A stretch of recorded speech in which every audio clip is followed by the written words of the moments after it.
might have guessed, we're out for a sneaky little adventure this weekend. Follow along.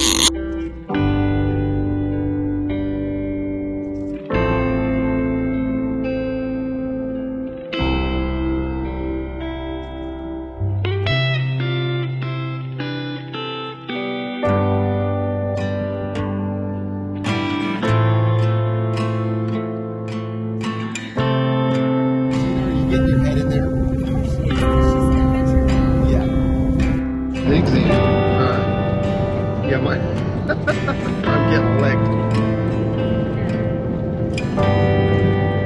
What are you doing? Yeah, I'm defenseless. I gotta steer and manipulate the camera. Stop. Well, I'm thinking we can either go toward Timothy or we can go toward Barlow Road. You know, go up to White River, and actually that's a little more appealing. Awesome. And we have an emergency vehicle coming, kind of. Oh. And it was a tow truck pretending to be an emergency vehicle. I don't know.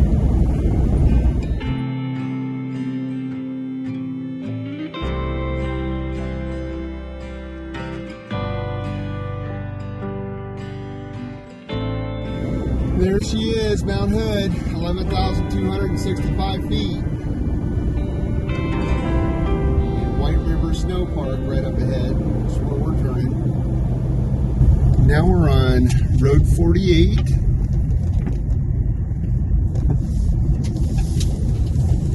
Oh, there's another adventurer right there. Alright, we'll go down here a couple miles, take a right turn, and then kind of look for where it crosses the Barlow Road. And then we will find an appropriate clearing and pitch our tent. I didn't bring the solo stove because I think we're closed on fire. I think we're on a burn ban here for the Forest Service. Yeah. Right now. Which is unfortunate. We don't have like a gas fire pit or something that would be legal. So there's no campfires on this one, although we have the brand new. We have our new. The new Snow Peak. Yeah. We just turned on to a, I don't even catch a road number. 43.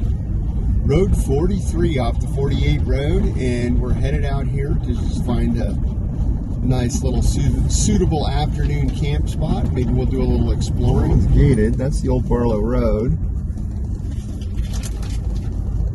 This one's not gated. And the GPS. Oh, there's the little thing. Oh yeah, we'll pull in there. Look at that. It's a good spot to lock in the hubs too. All right, I'll bring you guys back in a second. We're gonna go look at the historical marker. Look at this historical marker for a second. Early 1845, snows forced the original Barlow Road pathfinders to cache supplies in a rough cabin, likely built near the junction of Barlow Creek and White River. Young William Berry was paid to stay and protect the fort deposit through the winter. Very cool.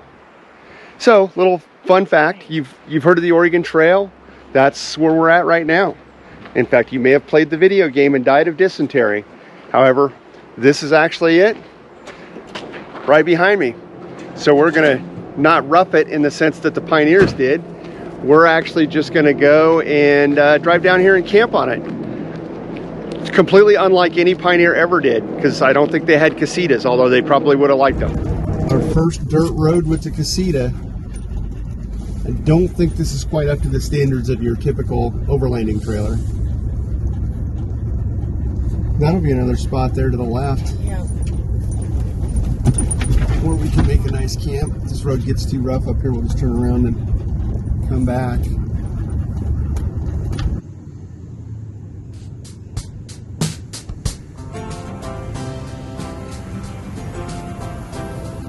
Goofball that I am, I just drove by.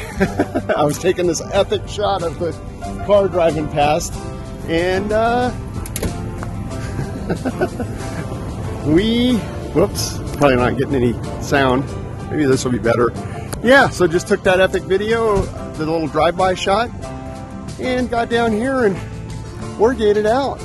But there appear, oh my God, this is like waterfront. Oh yeah, we're coming down here. Yeah, because I can make this work.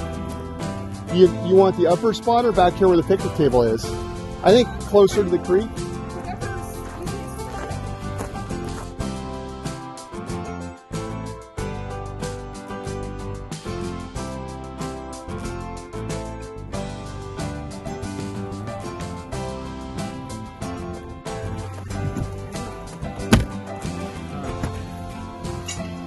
These guys, which I'm not a fan of, but it's what we got.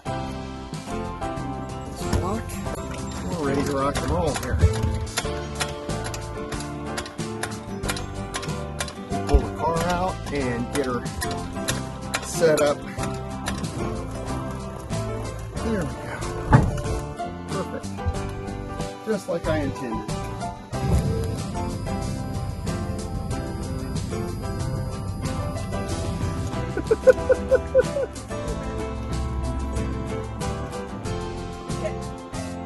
Okay. This is the part that I don't like. We should have jacks fastened under here. They've been wrecked off here. So, somebody in this trailer's past life purchased these guys, which, while functional, aren't exactly ideal. Again, stabilizing jacks are not to lift with, they're just to stabilize with. So, that's what we're doing. Well, welcome to buying old stuff. Everything's kind of a project. But, as of right now, I think we're set up. We've got our chairs out here to look on the water, which is right over there, if you can see it. I can't see through the viewfinder, but I'll throw in some other shots. So, I don't know, honey, you think I should put the awning out? Set it up one other time, so we should be good, right? Yeah.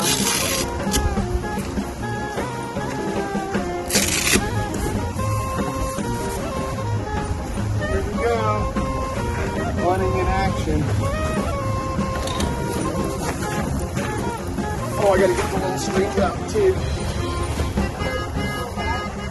What's that? I think they're in the water storage thing here. I get them.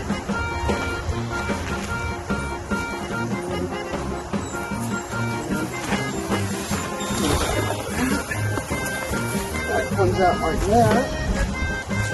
And get the car loaded.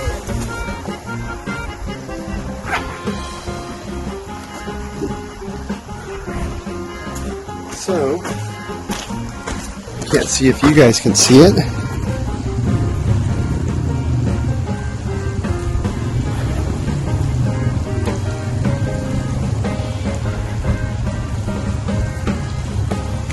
I think that's going to do it. All right, old crippled dog. Come on, buddy. Come on, oh, there we go. Get in. There we go. Oh boy. Yep, you're all secure now.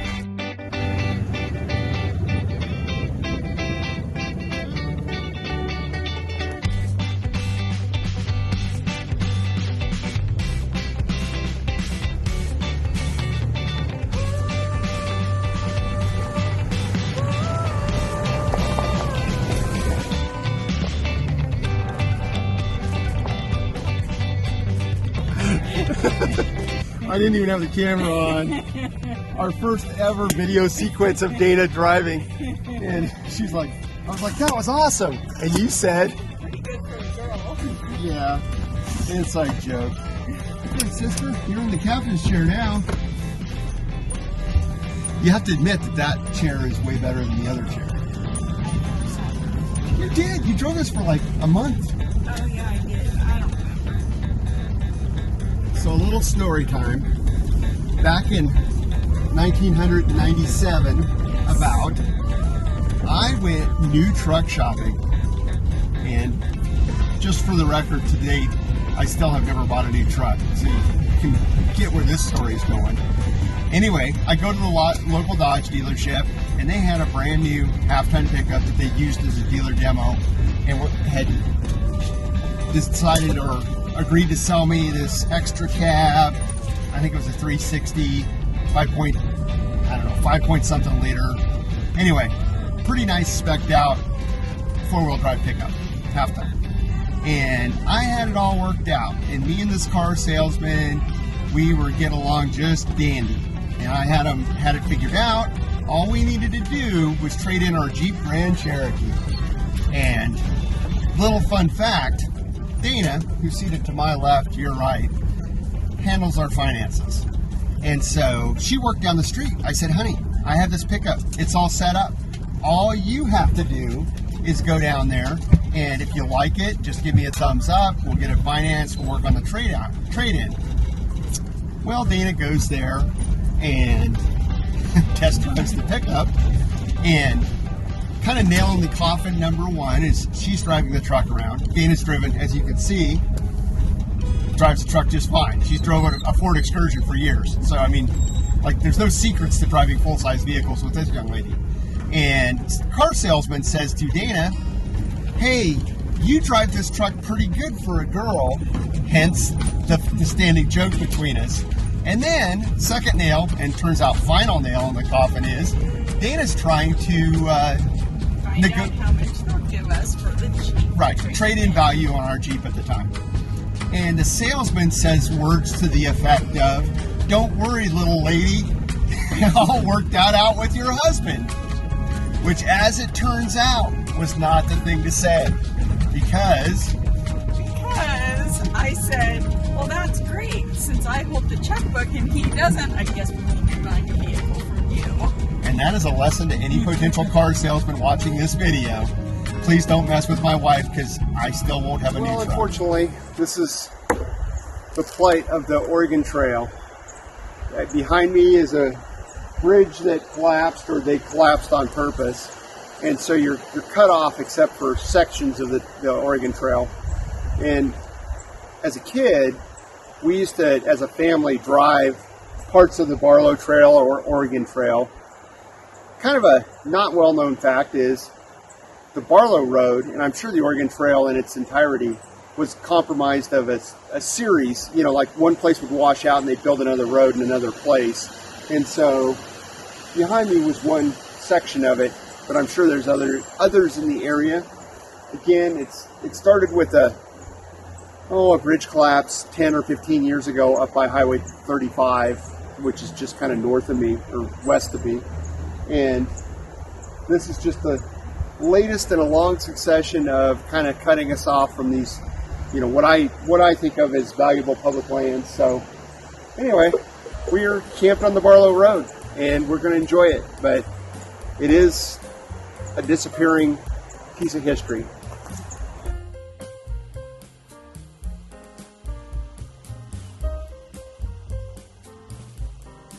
Well, here I am, Mount Hood National Forest again, and I'm being dragged into this running water with Tiberius, who you can see right down there.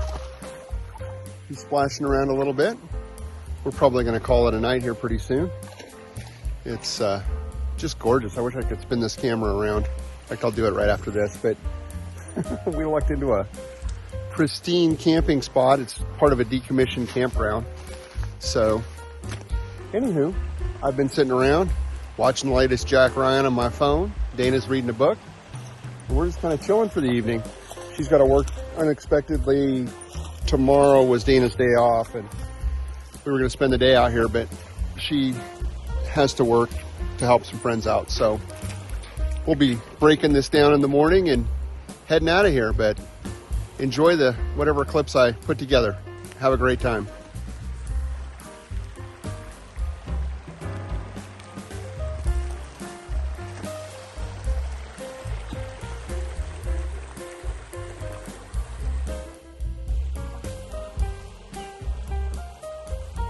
Making some coffee, and Dana and I are breaking down and headed home soon.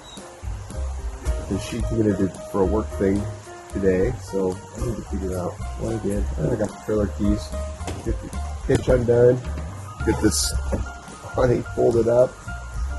Start breaking stuff down. We'll head home. Be home in about an hour. Well, best case, assuming something doesn't happen. I'll keep you posted. Yep, coffee should be good here shortly. I've still got my little shelf thing here, sleeping shelf from a couple years ago, if you followed along back there. Sleeping platform.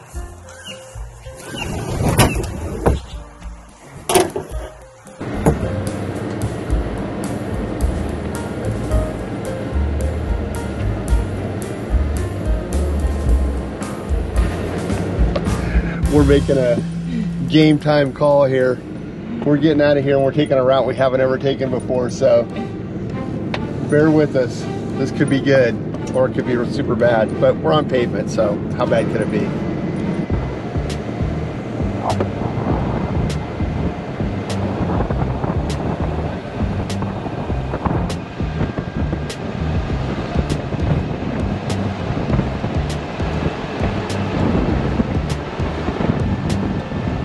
Well, here we are at home.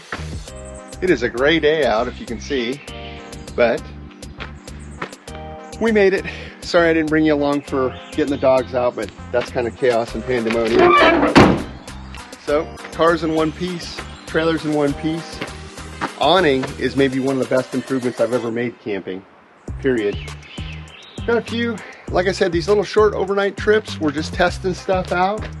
At some point we plan on traveling a little more extensively in this guy, so we need to figure out what's going to work and what's not going to work. And every time it gets a little bit better organized, I would say.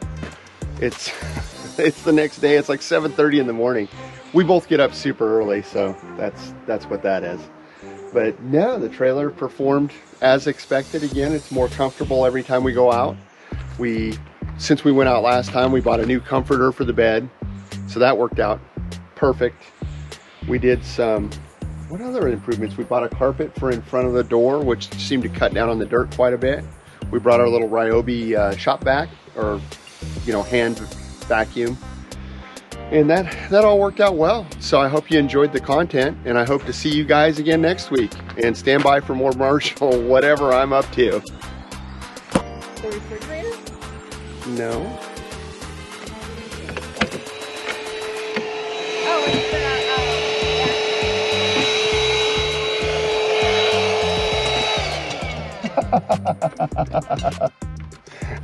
Our shop vac was vacuuming nothing.